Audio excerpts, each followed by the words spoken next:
Okay, hello everyone. It's just about 1 o'clock. We'll just give everybody another minute to get set up. Welcome to everyone who's here already. We'll get started in a minute.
Okay, hello everyone. Welcome to our webinar today.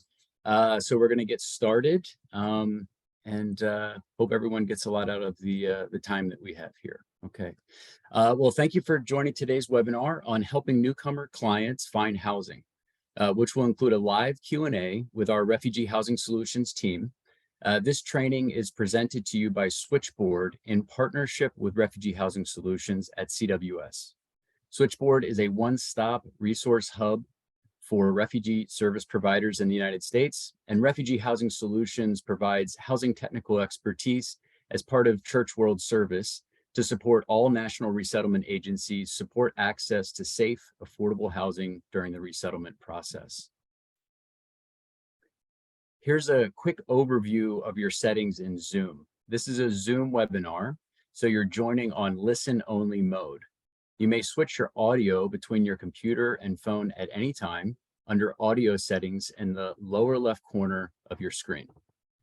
Due to the large number of people on today's webinar, we've disabled the chat box. However, you do have the option to send messages to the speakers and co-facilitators via the Q&A, which I'll talk about later. Keep an eye on the chat for messages from Switchboard and links to various resources we'll be mentioning throughout today's webinar.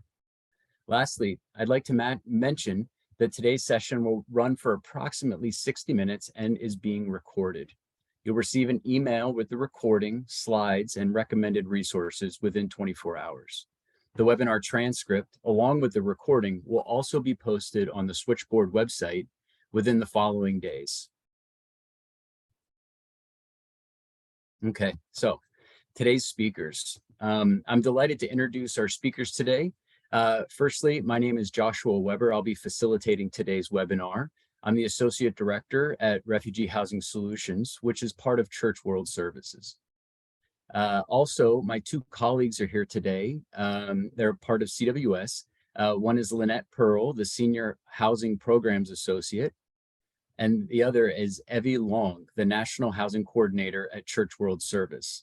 I'll give them a chance to briefly introduce themselves when we get to the Q&A section a little bit later in the webinar. Okay, so the learning objectives. So this is really why we're here today. By the end of this session, we're hopeful that you'll be able to identify at least one promising practice or useful resource related to short-term or long-term housing solutions for refugees and other newcomers. And specifically, the most important thing is that you have a practical way forward if you're facing a challenge, and hopefully we can be a resource to provide that. Okay.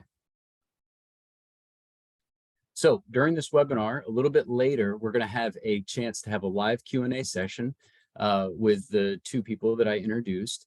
The participants will have the opportunity, you will have the opportunity to ask questions and engage directly with those who are on the call today. Before then, I'm going to walk through a couple of slides that really kind of set the stage and context for what we're going to discuss in a little bit later. But most of the time will be set aside for the Q&A. And also, if you'll notice, you can insert in the Q&A, in the Q&A box, you can submit questions. And then later on in the webinar, we're going to have a chance to address those questions. Okay, so first, we'd like you to participate in a Zoom poll, very quick Zoom poll. And the question that we're going to pose to you is, what challenges have you experienced specifically in housing newcomers?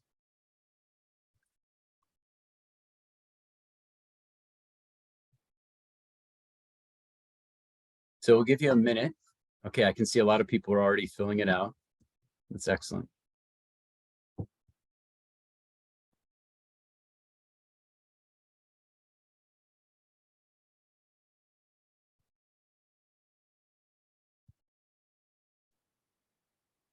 Okay.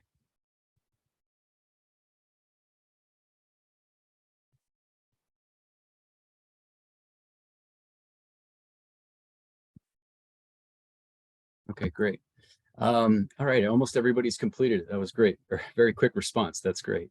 The number one issue or challenge being faced, seeing in the is rising rent prices, followed by insufficient housing stock and availability. So unfortunately, that's not a surprise. This is something that we often see in our work, and we're going to discuss that in a little bit. So it's good to see that the content we have organized is very much in line with what you're seeing in your work. Okay. Okay, so like I said, I'm going to kind of set the stage. We're going to talk a little bit about the context. Some of you are going to be very familiar with this information. Just 3 or 4 slides. I'm just going to read through quickly, just to make sure that we're all on the same page. The number one reason why we're here is why specifically we're talking about newcomer populations. There are extra barriers. There are different kinds of barriers to accessing housing that these communities face. They are new to the U.S. and dependent mostly on resettlement agencies after arrival. And often, if not normally, they have a lack of knowledge of U.S. housing systems. So it's very challenging for them to navigate. There are extra barriers to accessing housing. Different kinds of background checks. No social security number upon arrival. There's a lack of credit history, lack of employment history, and lack of previous housing history and high security deposits. And these extra barriers can become very preventative as refugees and newcomers try to access housing. In a kind of a building on that, dependent on resettlement agencies upon arrival. Newcomers may quickly become self-sufficient, but they need assistance upon arrival to facilitate that refugee resettlement process. These areas that they need support, most importantly, finding permanent housing, enrolling children in school, and applying for jobs, and all of the other activities that you'd expect during the refugee resettlement process that newcomers face as challenges. housing just being one of them.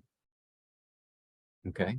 When we talk of lack of knowledge of US housing systems, the US housing market is difficult to navigate for people who have been here their entire lives. So as a newcomer refugee, this lack of knowledge in the US housing system can become a very significant barrier to finding long-term affordable housing. So identifying housing, good quality housing, so safe, healthy places to live. It's difficult, and even if you're, like I said, born and raised in the US, newcomers are learning a new system and may not know how to search for, find, and apply for rentals. So just those basic things that you need to access housing can sometimes be very difficult. Okay, great. I'm gonna ask a second question. Okay, so how do newcomers pay for housing upon arrival? Okay, so this is our second of two. So this is the last polling question, but we're just trying to gain as much information from you all as to what brought you here.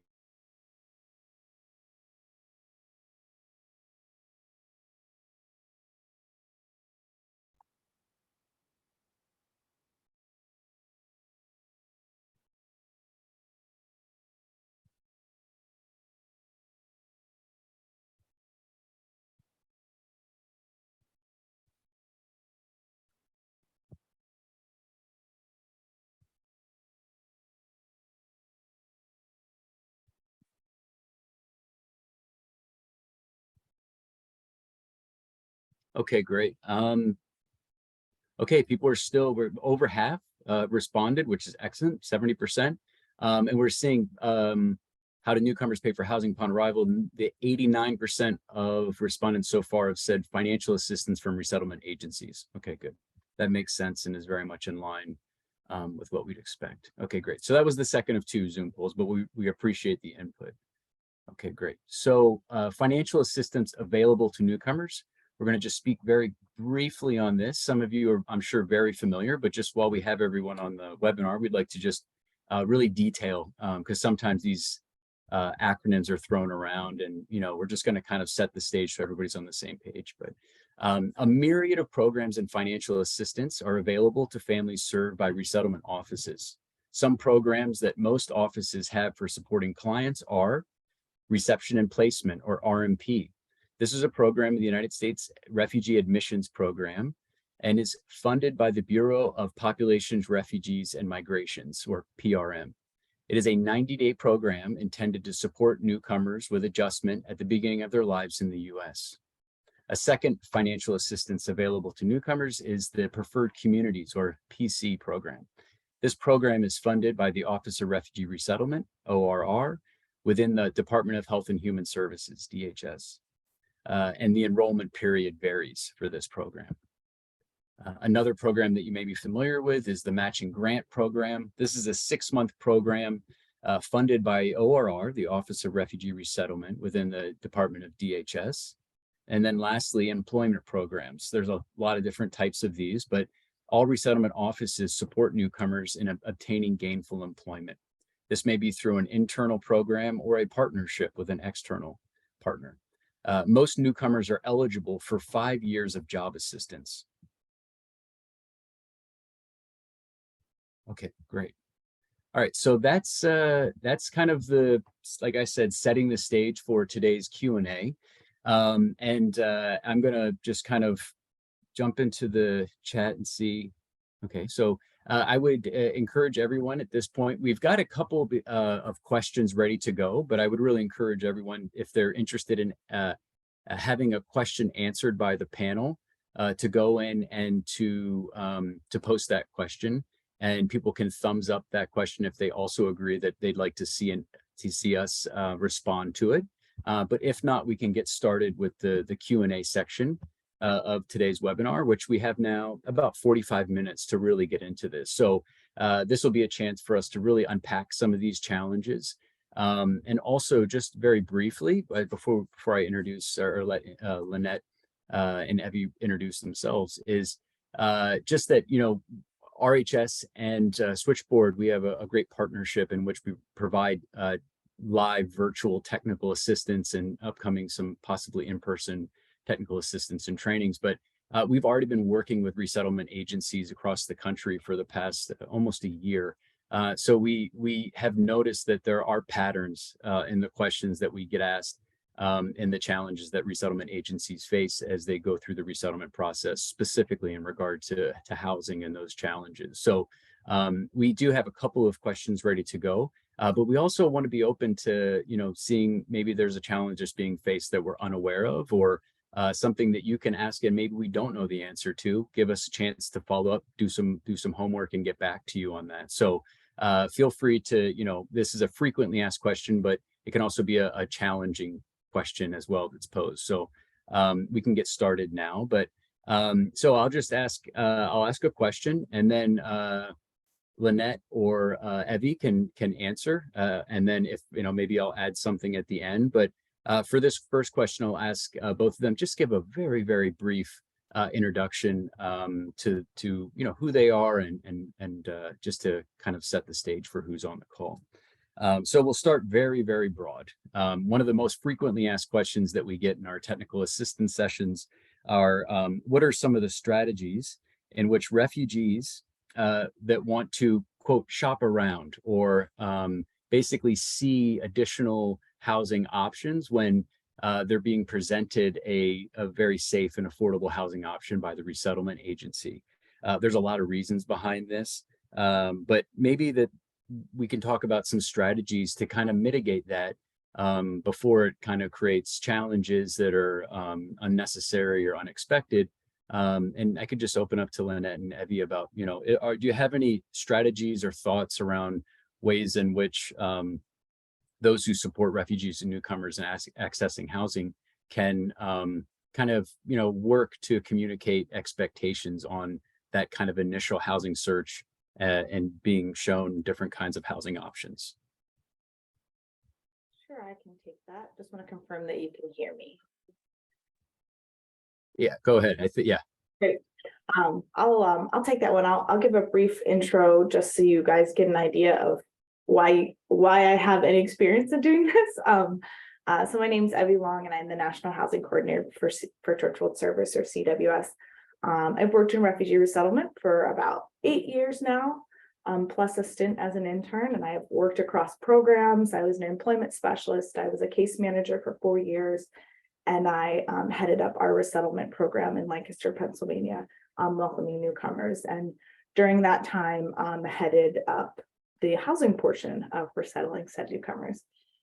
So I understand what it's like to work on the ground and all of these really important questions on actually doing the work and finding housing for newcomers. So this has definitely been an issue we've seen over the past year or so, but it's always been an ongoing issue of client expectations for housing when they arrive, and a resettlement agency or refugee provider's capacity to be able to do that.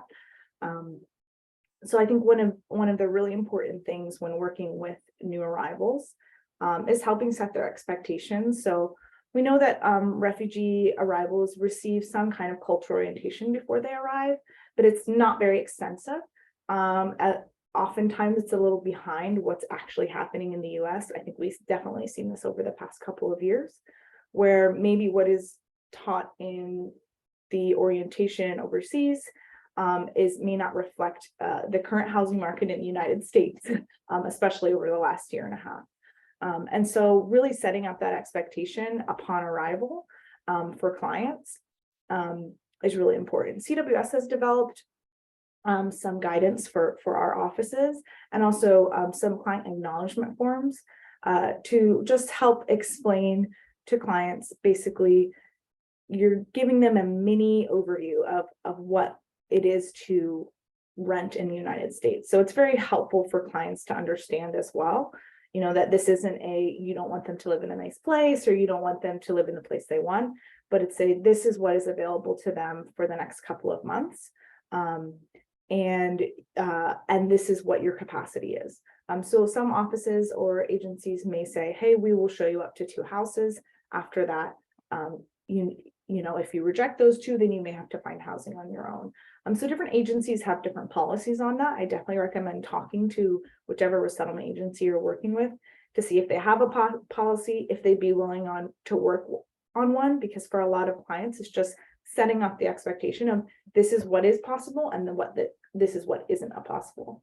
I think within that is setting up expectations for clients, but also for their US tie or family members who are welcoming them, for welcoming groups who are working with them. Sometimes they also have different expectations. So helping everyone understand that as a resettlement agency, you're not a realtor. You don't have even access to all the same housing that someone who would be working, as a realtor or landlord does. And kind of setting up those expectations as to this is what is possible, this is what isn't possible. You may want to include that in an intake, but kind of that part of the housing orientation is recommended happens upon arrival. Like that happens at your intake within 5 business days, so that clients are really aware and they don't feel like, they've been bamboozled or tricked, and admitting to them and recognizing, we know that you may have been told something different by other people who are here. And we're sorry that that's not the case. We're also bummed about the housing situation in the US right now. You still want to, understand and tell them you understand and empathize with the fact that they're very disappointed. And that's a valid disappointment that they have. Okay, great. Yeah, great answer. Yeah, and those tough conversations sometimes are difficult to kind of deal with, downstream, months or even years later, when sometimes those expectations haven't been communicated or established. So yeah, I agree with that. Okay, great. So we're off to a good start. The next, I've been checking the Q&A in the chat, and there's 2 that I've got that are kind of I'm starting to see a pattern, which is good. But there's one that I wanted to ask first to either Lynette or Evie, but what are some strategies in identifying housing options for families with large family sizes? So, this is often the US housing market is, especially in rentals, is usually a 2 or 3 bedroom max. It's very difficult to find a 4 bedroom or bigger. And oftentimes refugee and newcomer families are sometimes very large, 6, 7, 8, 9 people. So what are some strategies that you would advise or that have worked for you in the past of identifying housing options for those large refugee and newcomer families? I can take this one again. This is definitely an issue, and we're seeing a trend nationally that specifically single family homes are falling out of rental and are becoming owner occupied. So this is a really big issue, especially anything over 3 bedrooms, but even 3 bedrooms have been hard to find. So we're definitely seeing this trend.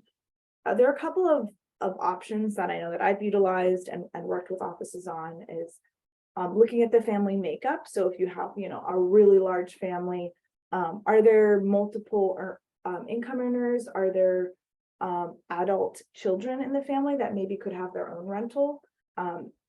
I know I can give you an example of working with a family of 14 once, but they had multiple adult children. And so we were able to actually find two homes within walking distance of one another.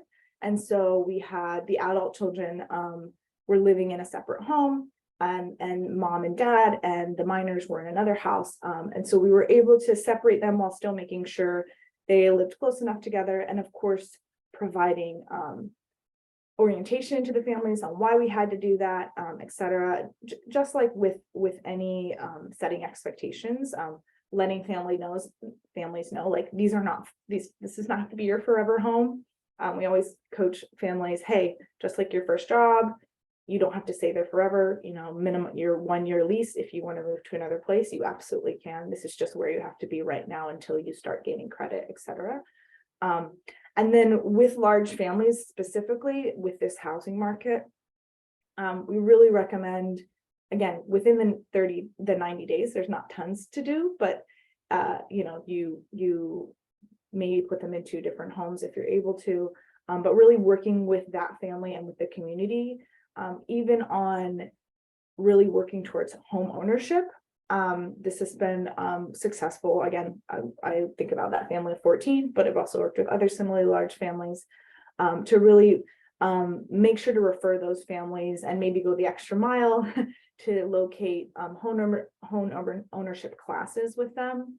When you have a lot of income earners, they may be able to buy a home sooner rather than later, because we know that with a family of that size, even when they're working, it still might be hard for them to find a rental like we discussed. In some areas, it's not just about price, it's about availability, and there may just not be a 4-bedroom for rent available to them. And so looking at home ownership as a long-term option, and maybe something that they want to look into sooner than maybe some of your other new arrivals, is a really good idea. And that might mean investing in interpretation for them to be able to attend home ownership courses. So looking at what's available in your community, and if you don't have that available, see how you can make that happen in your community for those larger cases. So those are a couple of examples. And then again, a lot of times private landlords are the way to go when you have really big families, because they're a little less picky about occupancy levels, especially if there's a lot of children. So, you know, they're okay with you having bunk beds and having, you know, 3 kids in a room, as long as it's, you know, fire code safe. So really prioritizing maybe making those relationships with more private landlords instead of big property management companies that sometimes have to live by some stricter guidelines that are on a national level. So those are just a couple, I would say, pointers. Yeah, thanks a lot. That's great. And yeah, all of that are things that we've heard work from resettlement agencies. Just to expand on one thing that we've seen work is work to maybe get 2 adjacent units. It's not a permanent solution, but you know, if you can find an apartment building with 2 that you can kind of put side by side, sometimes that's not optimal, but it's something we've seen work. And also, you know, just as far as you know, there are in most geographies, there's an affordable housing community or a lot of nonprofits that work with that affordable home ownership. So it's a long runway to get there, but often those organizations do have kind of wraparound services, credit counseling, and, you know, building credit history, things like that. So, you know, if you know that you've got a family of 14, like, you know, what was just being discussed, is to really kind of maybe move them into a place where they can get some of those housing support services for the longer term. But you know, that's just something to add upon there. But yeah, great answer. Something that has come up in the Q&A is what are some communication strategies and when working with landlords? So this is something I would say is one of the number one things that we get in our TA calls, is working with landlords. This is something that has kind of, I would say, started to become a serious issue. There's a lot of different reasons why there's landlord hesitancy in renting to refugees and newcomers. So there's a lot there, but maybe I could just open up and say, you know, what are some strategies that people could use to support that communication with landlords, whether there's hesitancy or kind of just building kind of an understanding of you know, what refugees and newcomers are, and, you know, just where do you start when you're getting landlords who are unwilling or, you know, feel as if they're unable to rent to refugees? I can take that question, Joshua. My name is Lynette Pearl, and like Joshua mentioned, I'm the Senior Housing Program Associate with Refugee Housing Solutions. I have 18 years in affordable housing, ranging from being a director for Section 8, property management, and working for Habitat for Humanity. So some of the things you can do, first start out with some very good outreach materials, and your outreach materials should break down the mission of your agencies, because a lot of landlords are willing to work with you if your agency that is legitimate and has been around a while. So make sure you talk about your mission and the services you provide. Outline the resettlement process and the services that your clients will be receiving and the support they will be receiving. Also outline why they're rent ready. Why would they make good tenants? If your agency does have some incentives, outline the incentives and the benefits of the partnership. Also, make sure you have a designated point person to manage their concerns and questions. I do know some agencies, it depends on your manpower, They have the case managers doing the outreach, the recruitment, the education, and they're still providing case management to the actual client. If you do have the manpower, I do highly recommend you just have a housing specialist or a landlord specialist. This person, their full-time job should be doing the recruitment, the education, and that contact person if that landlord has any issues. So I do know a lot of landlords are willing to come on board if they know they have a particular contact person or liaison to work with during the whole tenure process of your clients. Have an open house. Again, I'm used to working in my past. I worked with difficult populations, veterans. A lot of landlords were hesitant, but we had an open house to give them information, to give them a feel of the mission of what we were doing. And also we had the permission of a client of a success story, because a lot of people want to be part of a success story. So when you have an open house, it could be virtual or in person, depending on what you feel is going to be a good capacity for your agency. Make sure you actually have that face to the mission, that success story, so they can see, okay, this does work. Actually have a landlord as well. The landlord you've been working with, you have a landlord you've been working with, let them be your best PR. Because they can see it from the perspective as a landlord and they know the concerns. So if you have a landlord, use that landlord to do some of your outreach and to talk about those issues or concerns a future landlord might have. If you have a newsletter, you can have a newsletter, include them in the newsletter so they can see all the great things your organization is doing and how they can be part of that resettlement process. So those are a few things you can do to open those lines of communication, but also to convince a landlord that's on the fence about becoming part of this. Did I miss anything, Evie, by chance?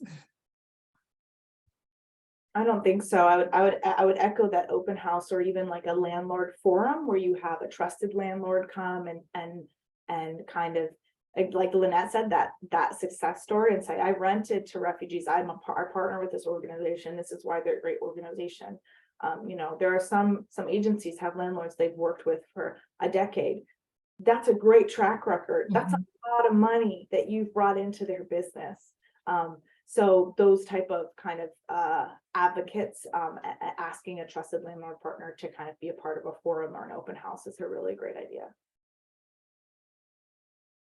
Yeah, that's a great point. And also, you know, we talk so often about the challenges in working with landlords, and I have a couple other follow-up questions from the chat on that. But what we found is that when we find resettlement agencies that are very successful in resettling and navigating complex housing markets, oftentimes it's those decade-long or years-long relationships with landlords that are kind of always part of the equation. So, you know, building those relationships, but also maintaining those relationships, and kind of not just kind of getting someone into a unit or a family into a unit, but kind of following them through that, and then kind of having that relationship where you can kind of support when things maybe need some additional.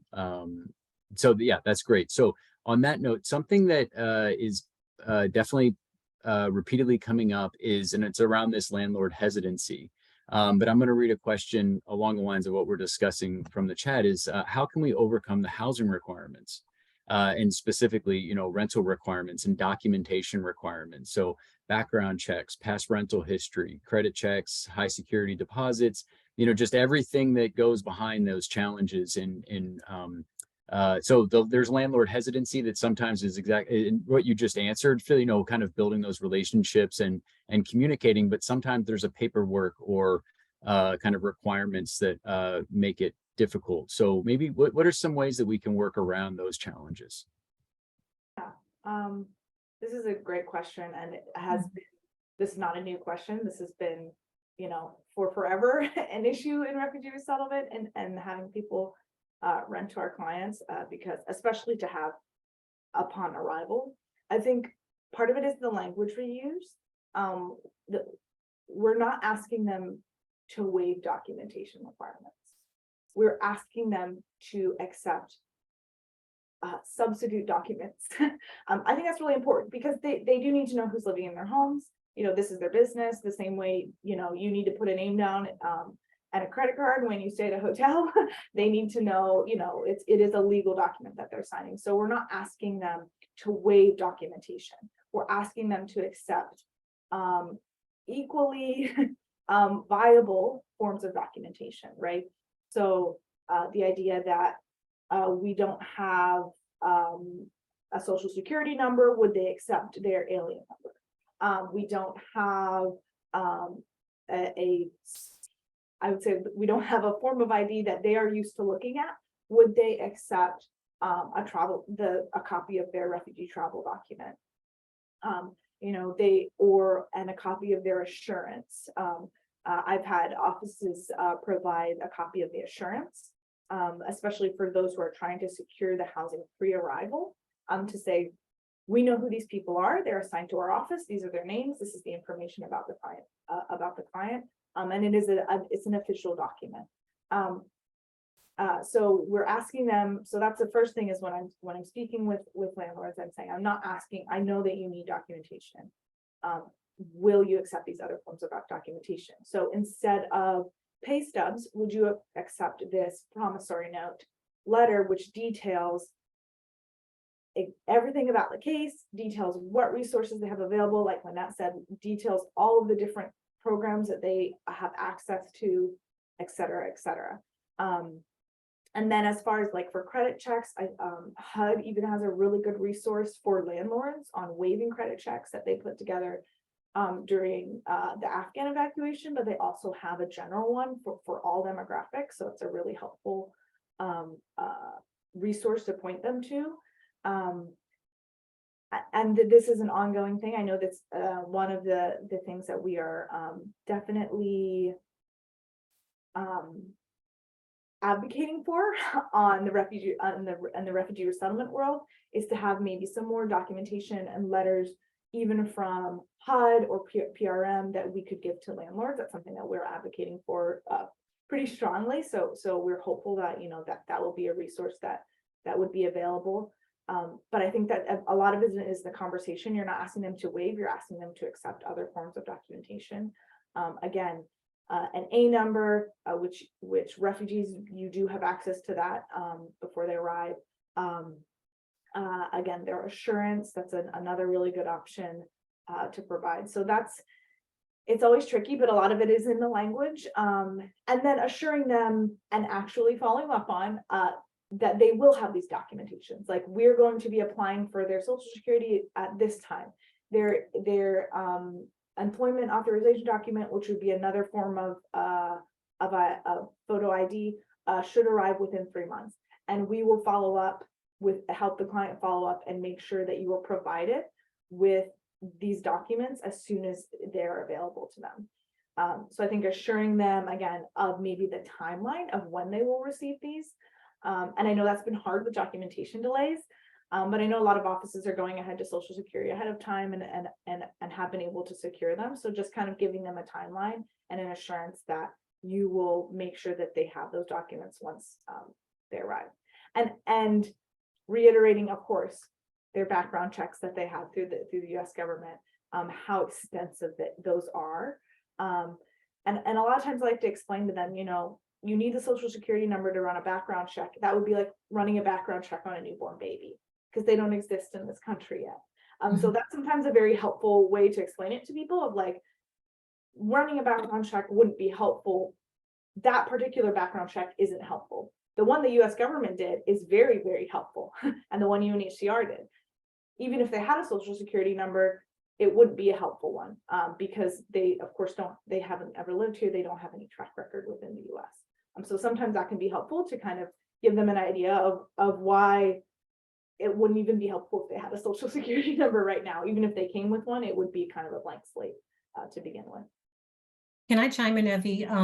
Especially if you're working with larger property management companies, unfortunately, there's a lot of turnover with property managers. So if you want to educate a larger property management company on changing their policies and procedures, set up a meeting with their regional. That is where the change happens when it comes to the application process, because a lot of property managers is so stringent.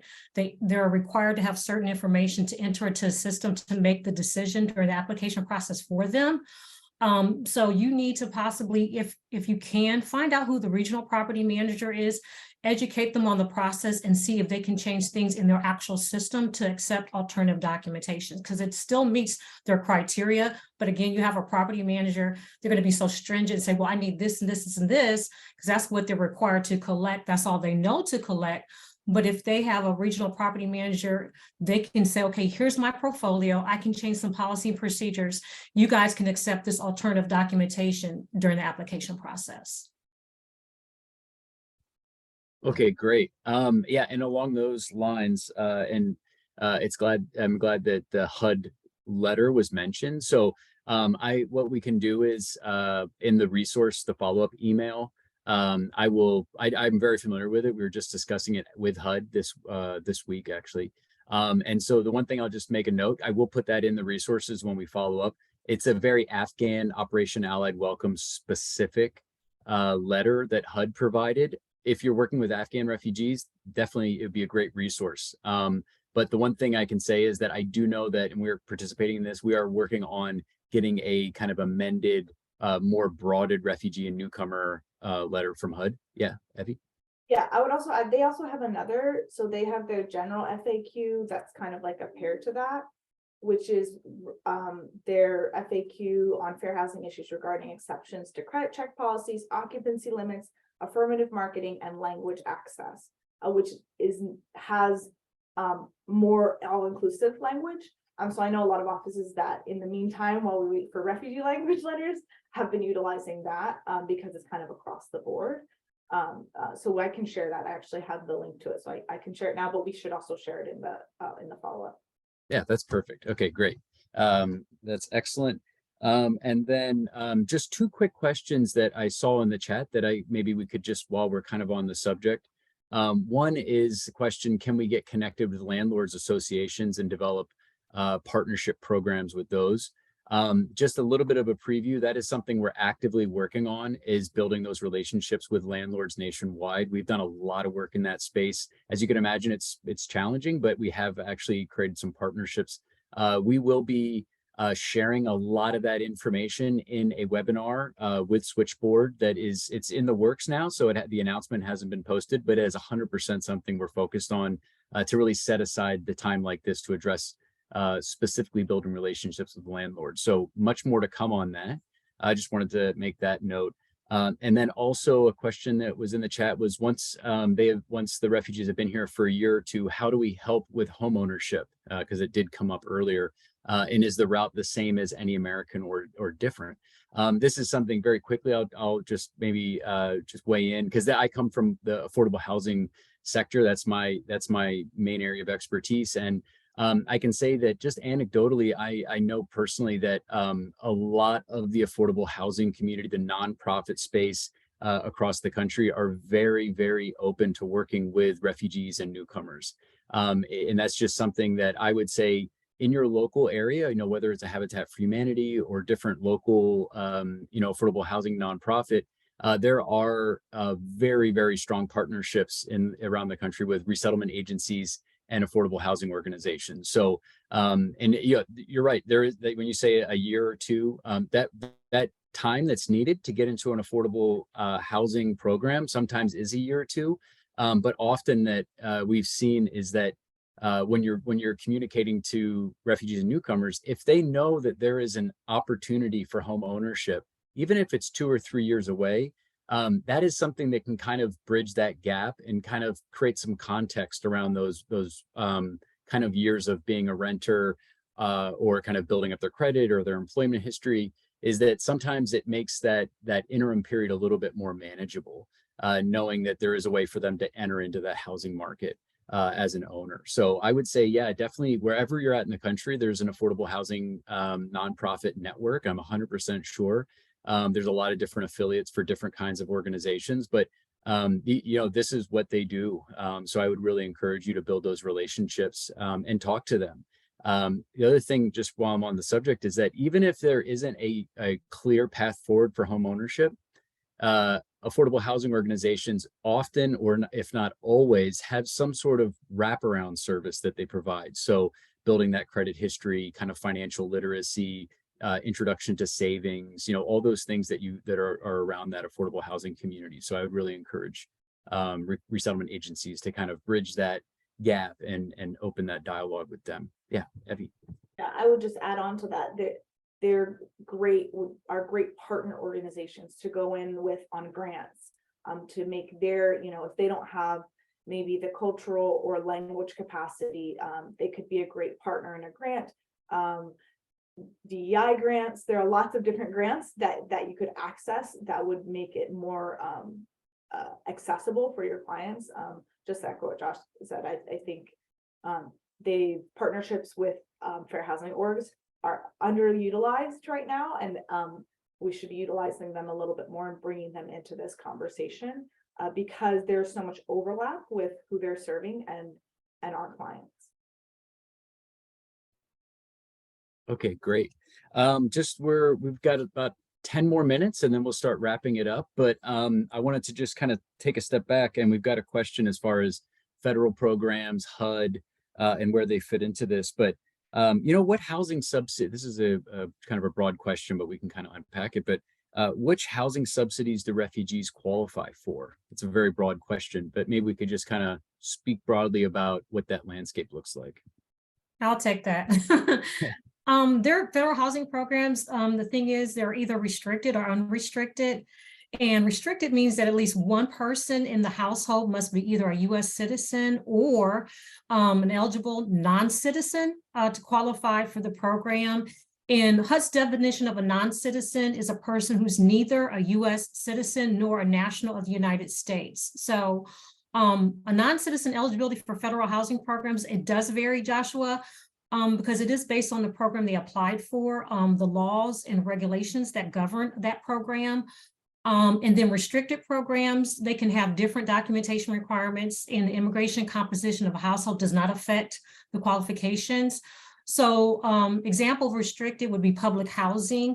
Of course, public housing programs, they are properties, they are owned by government authorities, but they're funded through HUD. And they're administered by a local public housing authority, and they are available for low-income families and individuals whose household income is less than 80% AMI. And then the Housing Choice Voucher Program is similar. It was formerly known as Section 8, so a lot of people get confused, but that is the Housing Choice Voucher Program. It too is like public housing. It is funded through HUD and is administered by a local housing authority, and is available for low-income families and individuals whose household income is less than 80% AMI. In fact, the Housing Choice Voucher Program is one of the largest federally funded subsidy program HUD has. And then you have your project-based Section 8 housing, which is considered multifamily. It is a government-funded program that provides rental housing to low-income families in the privately owned sector. With this particular program, there is a HAP contract between HUD and the property management. I want to say something with the project-based Section 8, because a lot of people do get confused. With this particular program, the subsidy is attached to the unit, not to the individual, like the Housing Choice Voucher, because a lot of times people get confused with those two programs. The Housing Choice Voucher, the subsidy is tied to the actual family or individual, as long as they qualify for the program. In the project-based Section 8, the subsidy is attached to the unit. So if you have a client that leases up in a project-based unit, they have that subsidy as long as they're staying there, but the minute they leave, they don't have that subsidy anymore. So I just want to clarify that. And then we have the low-income housing tax credit, which is called LIHTC. That is unrestricted. So that is another form of affordable housing. So that's kind of a short overview of what is available. Okay, great. Just to keep it moving forward, there's a lot of great questions in the chat, but looks like we're kind of coming up on the end. So I just want to ask, what are some ways that you've seen work?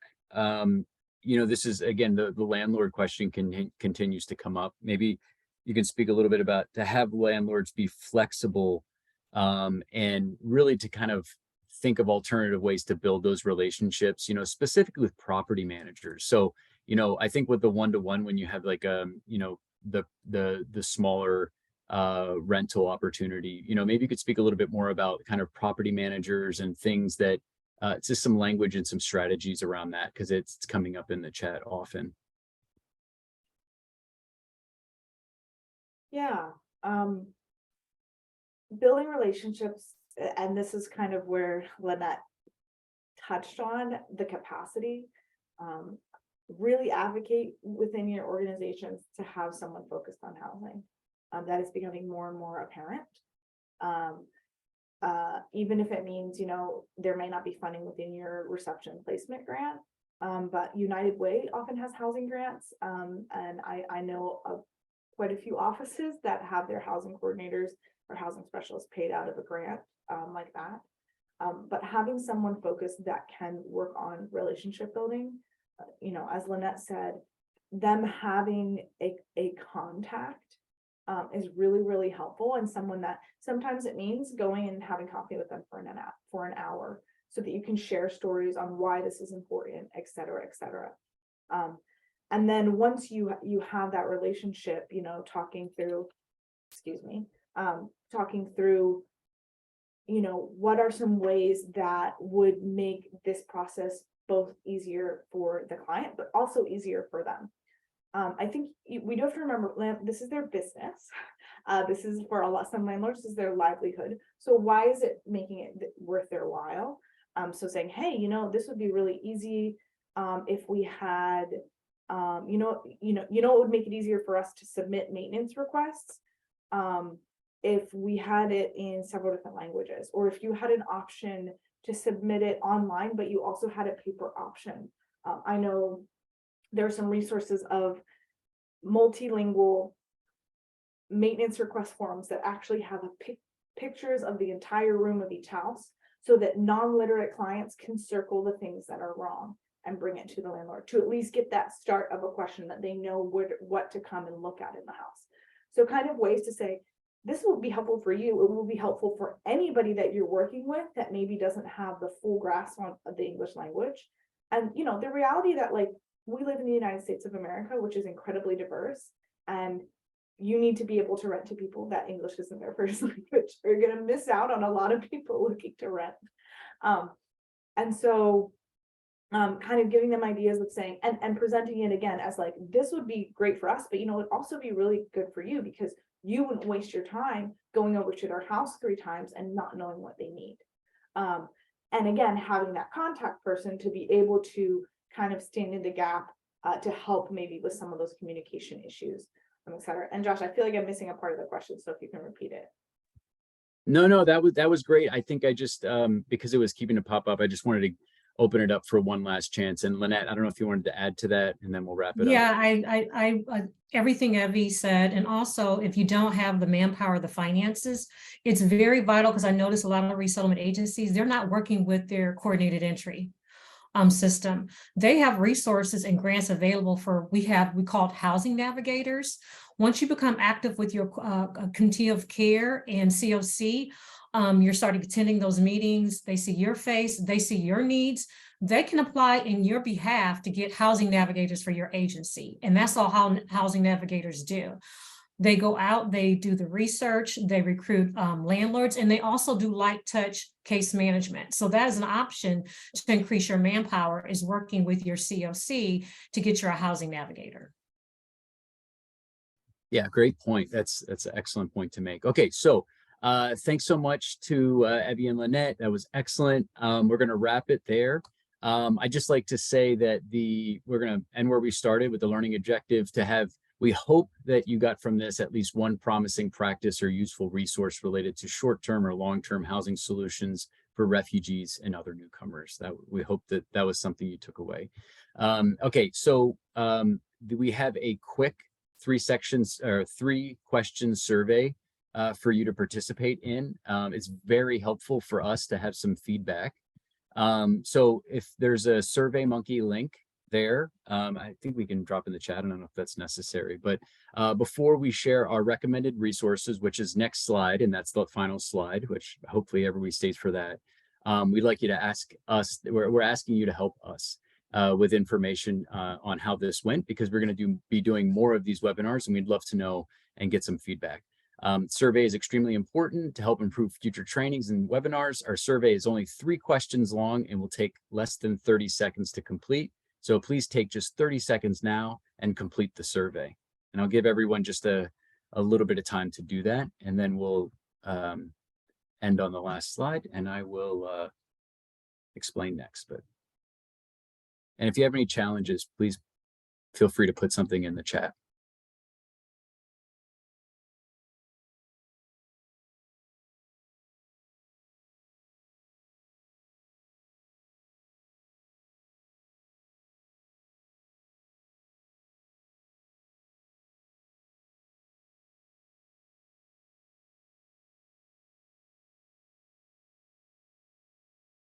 Okay, just while people are filling out the survey, I just want to say that in the chat, there were a couple of follow-ups on what that last part, the Housing Navigator, emergency rental programs. I will address something in the last slide that hopefully will answer those questions. So.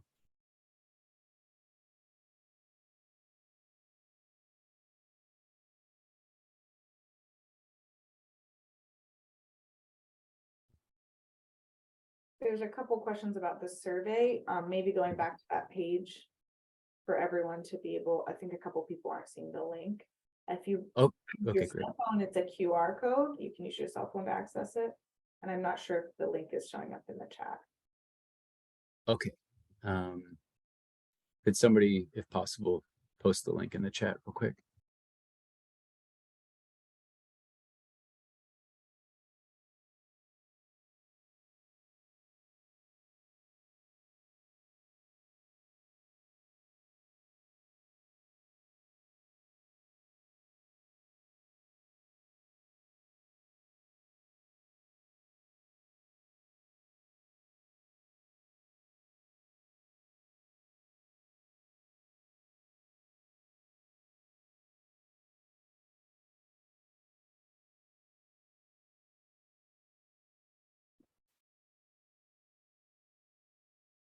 Okay, we can go to the last slide. We can, and so there were a lot of great questions that we did not get to today, almost 47 questions. So that's excellent. It shows that we're definitely in the kind of right space, but we can go to the next slide. So here are some resources that we will provide in the follow-up email to this webinar. But one thing that I wanted to highlight is that we do offer technical assistance. So if you go to the Switchboard website and you sign up for a TA request, if you are an ORR funded resettlement agency anywhere in the nation, nationwide, you can go to Switchboard and request a TA session. And if you click in that TA session that you would like some housing assistance, that will go straight to us. So when we say us, it's myself and the team. And we will get back to you almost immediately. We get usually within 24 or 48 hours. So this isn't, it's free of charge. It's we are funded by ORR PRM partnership with IRC Switchboard, and we provide these services. So this is something we do all week. We'll be here forever to support you. But if you have a specific question that we didn't get to in the chat, or if you're struggling with supporting refugees during the resettlement process in regard to housing and you don't know kind of where to go, please reach out to us. We will follow up immediately and we will do our best. Number one, if we can support you, because we've been doing this and we kind of find that there are things that do work, then please reach out to us so we can support you. And if you come up with a question that we don't have an answer to, we can meet with you again. We can extend the TA sessions. Or we can take it on us and go do some research and homework and come back to you with an answer. So please, that's an opportunity for all of you to speak directly to us and let us support you as you support refugees as they navigate the challenges around housing and accessing housing. So that's it. Thanks, everyone. Again, thanks to Lynette and Evie for all the great answers to your question. And stay connected to us. So we got Refugee Housing Solutions website, also, Church World Services who we're part of. So there's a lot of great stuff there, switchboardta.org. And like I said, you can register through Switchboard for direct technical assistance. And if it's in housing, then it'll come to Refugee Housing Solutions and we can provide that support. So thanks everybody who's on the call. We really appreciated having your time. There will be more webinars that Refugee Housing Solutions and Switchboard are putting together in the future. So stay tuned for that. And it would be great to have all of you on those future webinars. So thanks a lot to everybody. And I hope everyone has a good rest of your day. Okay.